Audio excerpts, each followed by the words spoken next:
علیکم، میں امداد سمرو۔ مراد سعید کیسے جیت گئے؟ شاہ محمود قریشی بری کیوں ہو گئے؟ یہ دو سوالات ہیں جو تحریک انصاف کے اندر یعنی ان کے سرکلز کے اندر ڈرائنگ روموں میں زیر بحث ہیں۔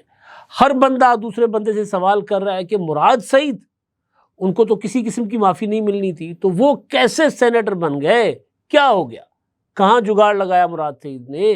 کہاں ڈیل کر لی؟ مراد سعید نے ڈیل کر لی ہے؟ عمران خان نے ڈیل کر لی ہے؟ وہ ہے کیا؟ ماجرا کیا ہے؟ اور دوسرا، شاہ محمود قریشی صاحب، ان کی بریت پر بھی اسی قسم کے سوالات کھڑے کیے جا رہے تھے۔ یعنی اگر میں یہ کہوں تو غلط نہیں ہوگا کہ تحریک انصاف ان دنوں عجیب و غریب قسم کے مخمصے کا شکار ہے۔ ہر ایک لیڈر اپنی پرچھائی سے ڈر رہا ہے۔ کوئی رہا ہوتا ہے تو اس پر شک کیا جاتا ہے، کوئی تحریک چلاتا ہے تو اس پر شک کیا جاتا ہے، کوئی زیادہ متحرک ہوتا ہے تو مشکوک ہو جاتا ہے، کوئی زیادہ غیر متحرک ہو جاتا ہے تو مشکوک ہو جاتا ہے، کوئی سوال کرتا ہے تو مشکوک ہو جاتا ہے، کوئی جواب دیتا ہے تو مشکوک ہو جاتا ہے۔ عجیب و غریب قسم کی صورتحال۔ ابھی جو ریسنٹ جو معاملہ پی ٹی آئی کے اندر چل رہا ہے، جس پر میں بی ولاگ آپ کے سامنے کرنے جا رہا ہوں، وہ ہے مراد سعید۔ موضوع بحث ہے مراد سعید۔ مراد سعید کیوں جیتے؟ کیا سوال کھڑے کیے جا رہے ہیں وہ میں نے آپ کے سامنے رکھنے ہیں۔ اس کے علاوہ انسداد دہشت گردی کی عدالت نے علی امین گنڈاپور، صدر عارف الوی اور دیگر پی ٹی آئی قائدین، جس میں عمر ایوب صاحب بھی ہیں جو پیراگلائڈنگ کے بہت شوقین ہیں، لیڈر کہہ رہے ہیں جا کے تحریک چلا وہ پیراگلائڈنگ کر رہے ہیں ترب علاقہ، شاید تیاری اس کے ذریعے کر رہے ہوں، کیونکہ ویسے بھی یہ وہ ہوتے نا عمر ایوب صاحب، ان کی خصوصیت یہ ہے کہ پیراشوٹ کے ذریعے وہ اترتے ہیں پارٹیوں میں، مطلب مسلم لیگ قائد اعظم، مسلم لیگ نون، پھر پی ٹی آئی، اب کہیں اور جانے کی شاید وہ تیاری کر رہے ہیں۔ تو بہرحال اس پر بھی آگے چل کے بات کروں گا۔ تو ان کے بھی اریسٹ وارنٹ جاری کر دیے گئے ہیں۔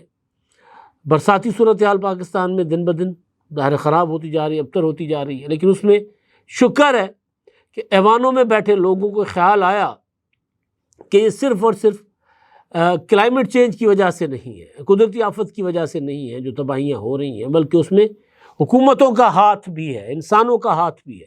شیری رحمان صاحبہ جو وزیر بھی رہی ہیں ماحولیات کی، اور اس کے علاوہ ماحولیاتی کمیٹیز کو چیئر کر رہی ہیں سینٹ میں، تو انہوں نے سوال کھڑے کر دیے ہیں، اور انہوں نے کہا کہ جب ہم طلب کریں گے پھر ان حکام کو جو بتائیں آ کر کہ ہاؤسنگ اسکیمز کیسے بنی ہے، ہاؤسنگ سوسائٹیز کیسے بنی ہے، کیوں جو قدرتی پانی کے نکاس کے راستے ہیں یعنی ندی نالے ہیں ان کو کیوں بند کر دیا گیا۔ تو ویڈیو کے آخر میں اس پر بھی بات ہوگی، اور آغاز میرا خیال ہے قاسم سے کر لیتے ہیں۔ قاسم یعنی عمران خان صاحب کے صاحبزادے، انہوں نے پہلے تو وہ امریکہ گئے اور انہوں نے جا کر رچرڈ گرنیل سے ملاقات کی، کچھ اور پی ٹی آئی کے لوگ تھے ان سے ملاقاتیں کی، وہ جو فنڈنگ کرتے ہیں عمران خان صاحب کے لیے ان سے ملاقاتیں کی، اور اس کے بعد پھر انہوں نے ایک ٹویٹ کیا۔ اب خبر کسی کے پاس نہیں ہے کہ پاکستان وہ آئیں گے یا نہیں آئیں گے، لیکن بہرحال تیاری جو ہے وہ ان کی طرف سے، یعنی جو ان کو پاکستان لانا چاہتے ہیں اور جو روکنا چاہتے ہیں، دونوں کی طرف سے پوری ہے۔ اور پاکستان لانے والے پتہ نہیں کون کون ہوں، لیکن روکنے والوں میں بوا جی ضرور ہے۔ بوا جی نہیں چاہتی کہ وہ آئیں، وہ آئیں گے تو پھر ظاہر ہے بوا جی جو ہے وہ ان کی نہیں رہے گی اس طرح پارٹی کے اوپر گرپ، یا لائم لائٹ میں وہ نہیں رہیں گی۔ ابھی آپ دیکھیں نا، پرسوں ملاقات تھی عمران خان صاحب سے، ان کی بہنوں کی نہیں ہوئی، وکیل نے ملاقات کی، اور وکیل کی ملاقات کی جو گفتگو تھی علیمہ خانم صاحبہ نے عمران خان کے پیغام کے طور پر وہ سامنے رکھی، لیکن پھر وہ ٹویٹ پر نہیں آئی۔ علیمہ خانم صاحبہ کو جو اپنی بہنوں کے ذریعے براہ راست عمران خان صاحب کی ان سے گفتگو ہوتی رہی ملاقاتوں میں، وہ تو ٹویٹ کی شکل میں کہ عمران خان کے اسٹیٹمنٹ کے طور پر اس پر مہر لگ گئی، لیکن جو وکیل کی زبانی بات آئی وہ نہیں عمران خان کے ٹویٹ پر اس کو پذیرائی ملی۔ تو پتہ نہیں اس کی وجہ کیا ہے۔ تو بہرحال تو بوا جی شاید چاہیں شاید نہ چاہیں، لیکن سلمان خان کیا کہتے ہیں جی، قاسم خان انہوں نے ٹویٹ کیا کل، انہوں نے کہا کہ ہمارے والد نے اس ملک کے لیے سب کچھ قربان کر دیا، اپنی راحت، سکون اور سلامتی چھوڑ کر پاکستان کے مستقبل کی خاطر جدوجہد کی، آج وہ خاموش کر دیے گئے، یہ مجھے سمجھ نہیں آ رہی، اذیت میں، قید میں، اور ہم سے مکمل طور پر جدا کر دیے گئے ہیں۔ جب سے ہمیں شعور آیا انہوں نے مجھے اور میرے بھائی کو سکھایا کہ کرپٹ حکومت کتنی تباہ کن ہو سکتی ہے۔ آج انہیں اسی جرم کا الزام دیا جانا ایک شفاق اور ناقابل برداشت ستم ظریفی ہے۔ یہ انتہائی مایوس کن بیان ہے، انتہائی مایوس کن، اور یہ بیان ان کا رچرڈ گرنیل سے ملاقات کے بعد کا ہے، یہ ذہن میں رکھیے گا۔ یعنی اس کا مطلب ہے کہ وہاں سے ان کو کوئی آس امید نہیں ہے کہ امریکہ یا صدر ٹرمپ کچھ ان کے لیے کرنا چاہ رہے ہیں۔ تھپکی دے دی انہوں نے، حوصلہ دے دیا۔ رچرڈ گرنیل نے اپنے ان سے ملاقات کے بعد جو ٹویٹ کیا تھا کہ حوصلہ رکھو نوجوانوں، حوصلہ رکھو، پوری دنیا تمہارے ساتھ ہے، پوری دنیا دیکھ رہی ہے کہ تمہارے باپ کے ساتھ ظلم ہو رہا ہے، یہ کہہ دیا انہوں نے۔ یہ نہیں کہا کہ امریکہ کی حکومت ساتھ ہے آپ کے، ٹرمپ صاحب ساتھ ہیں، ہم کچھ کریں گے، میں ٹرمپ سے بات کروں گا، ایسی کوئی چیز نہیں۔ اس ملاقات کے بعد یہ والی اسٹیٹمنٹ کہ ہمارے باپ نے تو قربان کر دیا اپنے آپ کو پاکستان پر، ہم سے جدا ہو گئے، اب ان کو خاموش کر دیا گیا ہے، اذیتناک قید میں رکھا گیا ہے، اور مکمل طور پر وہ ہم سے جدا ہیں۔ اور انہوں نے تو پاکستان ہمیں سکھایا تھا کہ جی کرپشن یا کرپٹ حکمران کیا ہوتے، پتہ نہیں کیا سکھایا تھا۔ لیکن عمران خان صاحب کا اپنا انٹرویو ہے کہ قاسم کے ماما کے ساتھ بیٹھ کر عمران خان صاحب سٹے بازی کیا کرتے تھے۔ تو کرپشن کی کئی شکلیں ہوتی ہیں، صرف یہ تو نہیں نہ ہوتی کہ آپ سرکاری مال پر ہاتھ صاف کریں، لوگوں کے مال پر بھی ہاتھ صاف کر سکتے ہیں آپ۔ تو بہرحال، اور جوا جو ہے وہ ظاہر ایک بڑی لت ہے، بری لت ہے۔ تو بہرحال ایک تو یہ وہ بچے پاکستان آنے سے پہلے پتہ نہیں آ رہے ہیں کہ نہیں آ رہے، لیکن جو ماحول وہ بنانے کی کوشش کر رہے ہیں وہ ایک جذباتی سا ان کا اسٹیٹمنٹ ہے کہ ہمارے والد کو مکمل طور پر خاموش کر دیا گیا، ہم سے مکمل طور پر جدا کر دیا گیا۔ تو جدا کر دیا گیا تو جب آپ وزیر اعظم ہاؤس میں تھے تب بھی شاید آپ سے جدا تھے، آپ فون پہ بات کر لیتے ہوں گے چھپ چھپا کے بنی گالہ میں یا وزیر اعظم ہاؤس میں، کہ بشرا بھی نہ دیکھ لیں، کیونکہ انہوں نے تو شاید رابطہ مکمل طور پر بند رکھوایا ہوا تھا۔ تو بہرحال ایک یہ معاملہ۔ اب دوسرا معاملہ جو ہے سب سے امپورٹنٹ معاملہ، جس کے لیے میں نے آپ کے سامنے آغاز میں کہا تھا کہ پی ٹی آئی کے لوگ جو ہیں وہ ایک دوسرے کی پرچھائی سے ڈرتے ہیں۔ مراد سعید عجیب و غریب قسم کی شخصیت ہے۔ یہ وہ شخص ہیں جو جب محسن داوڑ صاحب اور علی وزیر صاحب قومی اسمبلی میں کھڑے ہو کر کہتے تھے کہ ان کے علاقوں میں، وزیرستان میں یا باجوڑ میں یا دوسری جو ایجنسیاں ہیں، جو قبائلی علاقے تھے سابقہ فاٹاس، وہاں پر وہ کہتے تھے دہشت گرد دندناتے پھر رہے ہیں۔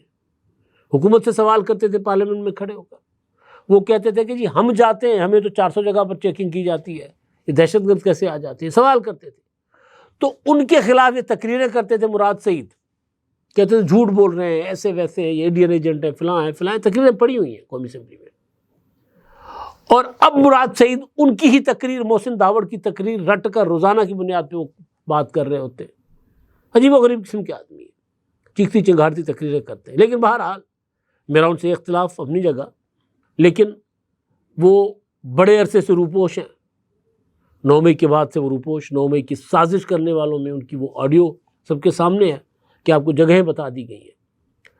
تو مراد سعید کے بارے میں عمران خان صاحب نے کئی بار کہا کہ جی مراد سعید جو ہیں وہ اگر باہر آئیں گے تو مارے جائیں گے۔ جب یہ حماد اظہر صاحب، احمد چٹھا صاحب اور دیگر پی ٹی آئی کے لوگ منظر پر آنا شروع ہو گئے تھے اور کھمبیوں کی طرح پشاور ہائی کورٹ کے احاطے سے اگتے تھے اور وہاں سے ضمانتیں پا کر پھر آ جاتے تھے اپنے اپنے علاقوں میں، یا پھر ان عدالتوں میں جا کر مقدمات کا سامنا کرتے تھے جہاں ان کے اوپر مقدمات درج تھے، چل رہے تھے، زیر سماعت تھے۔ تو اس وقت بھی عمران خان صاحب بقول مراد سعید کہ میں نے خان صاحب کو پیغام بھیجا کہ جی میں بھی آنا چاہتا ہوں، تو انہوں نے کہا نہیں، تم میرے لیے بہت قیمتی ہو اور تمہاری جان میرے لیے بہت قیمتی ہے، یہ تمہیں نہیں چھوڑیں گے، تمہیں مار دیں گے۔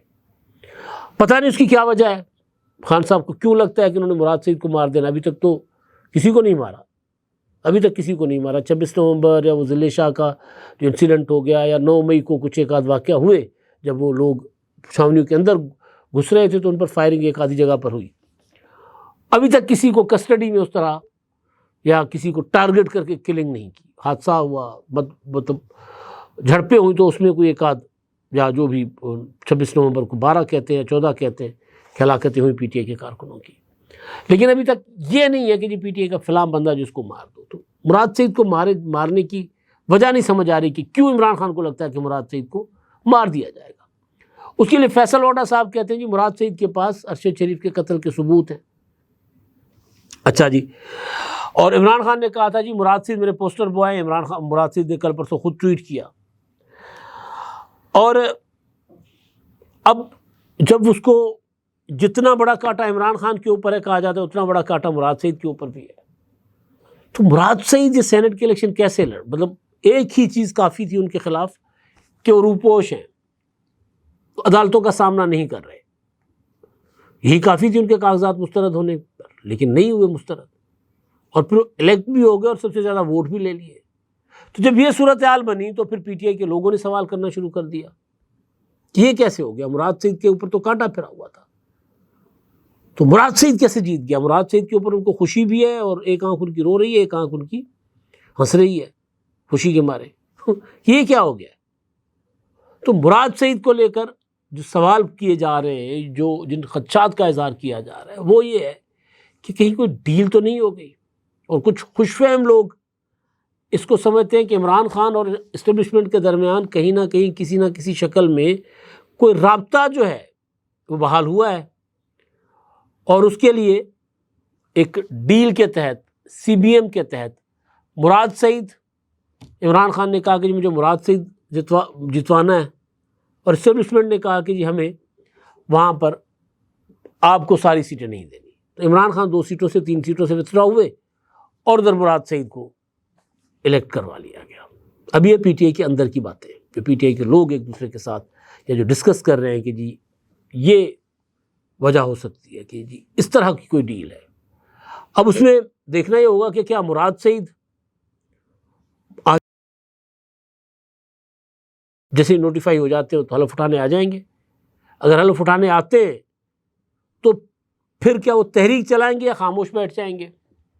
عمر ایوب کی طرح کہیں جا کر پیرا گلائڈنگ کر رہے ہوں گے، یا چیختی چنگارتی تقریریں کریں گے، لوگوں کو علی امین گنڈا پور کی طرح گھما پھرا کر واپس پشاور چھوڑ دیں گے. اور آپ نے اکثر سنا ہوگا کئی پرانے زمانے میں، آج کل فراڈ تو آج کل بھی اسی طرح کے ہوتے ہیں کہ وہ یورپ اور امریکہ اور سعودی عرب لے کر جانے کا جھانسا دے کر لوگوں کو کشتیوں میں بٹھا دیتے تھے کراچی میں یا بلوچستان گوادر سے بٹھا کے ان کو کہتے ہیں ہم آپ کو لے کر جا رہے ہیں، گھما پھرا کے واپس دور کسی ساحل پر، لیکن پاکستان کا ہی ساحل وہاں اتار دیا کرتے تھے. تو جانا کہیں ہوتا تھا اتار کہیں دیتے تھے. تو اسی طرح کا علی امین گنڈا پور پی ٹی آئی کے لوگوں کے ساتھ کر رہے ہیں. ڈی چوک جانا ہوتا ہے اور پھر کبھی برہان سے پیچھے ہو جاتے ہیں، کبھی اپنا کسی جگہ سے ادھر چلے جاتے ہیں، کبھی کسی جگہ سے ادھر چلے جاتے ہیں، پھر 12 اضلاع ٹاپ کر خود پشاور پہنچ جاتے ہیں، لوگوں کو وہیں چھوڑ کر نکل جاتے ہیں. تو اب اگر مراد سعید صاحب رہا ہو کر اپنا آ جاتے ہیں، روپوشی ختم کر کے حلف اٹھا لیتے ہیں اور ان کو گرفتار نہیں کیا جاتا، اور وہ علی امین گنڈا پور کی طرز کی تحریک چلاتے ہیں، تو پھر سمجھا جائے گا کہ ڈیل ہے.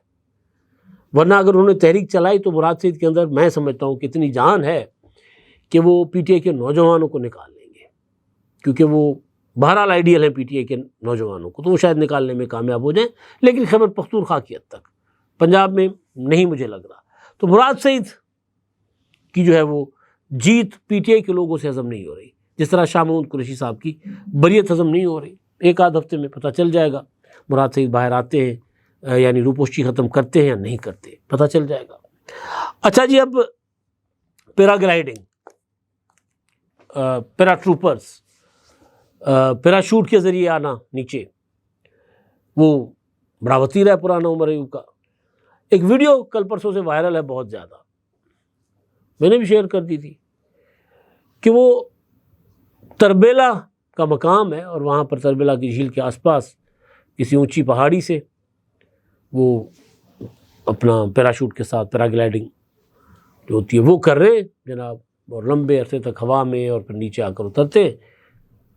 عمر ایوب صاحب لیڈر کیا کہہ رہے ہیں جی میں جیل میں ہوں، میرے لیے تحریک چلائیں، اور یہ ان کی ویڈیو اگر تازہ ہے تو پھر وہ یہ حرکتیں کر رہے ہیں. موسم وغیرہ لگ رہا تھا کہ جیسے آج کا موسم ہے، اور ان کی جو فزیکلی کنڈیشن تھی وہ بھی یہ بتا رہی تھی کہ شاید یہ کوئی بہت پرانی ویڈیو نہیں ہے، کہ کوئی بالکل جوانی کی نہیں ہے.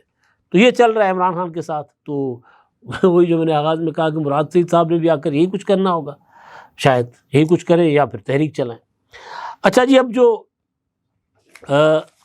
پی ٹی آئی کے لیے، عمران خان کے لیے نئی مصیبتیں دن بدن آ رہی ہیں. اب مقدمات تیزی کے ساتھ نپٹائے جا رہے ہیں۔ 2 مقدمات کے فیصلے تو پرسوں آ گئے تھے، اب مزید اسپیڈ اپ ہوں گے، لیکن صرف 9 میں ہی نہیں ہے، کیونکہ عدالت نے انسداد دہشت گردی کے سپریم کورٹ نے انسداد دہشت گردی کی عدالتوں کو باؤنڈ کر لیا کہ جی آپ نے فیصلے 4 ماہ کے اندر اندر سنانے ہیں۔